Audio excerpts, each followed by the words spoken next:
After playing Hitman Blood Money and Hitman 3, I couldn't help but wonder if Blood Money holds up better than the latest Hitman games. While the clear answer is no, it still got me thinking about how many things Blood Money actually does better. The biggest difference between these games comes down to the gameplay. Don't hurt me. I didn't do anything. To put it simply, Hitman 2016 is easy to pick up but hard to master, whereas Blood Money is tough to learn, but once you figure it out, it becomes a breeze. This is mostly because Blood Money doesn't explain everything up front, and some of the mechanics can be downright bizarre. For instance, a dog can be a witness and ruin your silent assassin rating. Has to get her in here. It's quirks like this that make the game pretty confusing for newcomers, especially if you've played the newer titles first. What I love most about Blood Money, though, is that the silent assassin rating isn't nearly as strict as it is in the modern games. It's a lot more forgiving, and what makes it fun is that if someone catches you doing something illegal, you can still accidentally kill them without losing that precious rating. This even applies to civilians, which is wild. You could even get caught trespassing, and still, as long as you handle it right, it wouldn't ruin your score.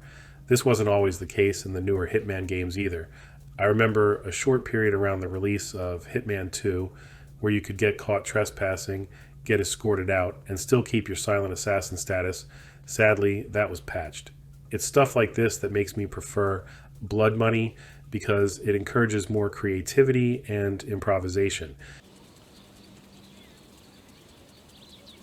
Meanwhile, in the modern Hitman games, if anyone besides your target spots you, it's time to reload the save.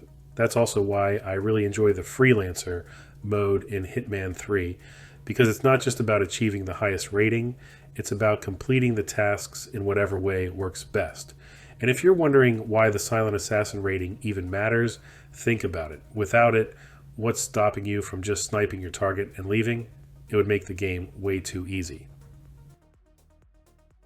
Freelancer tries to implement something similar, but having a more flexible silent assassin rating across all maps would really open up more creative opportunities, like those accidental kills I mentioned earlier.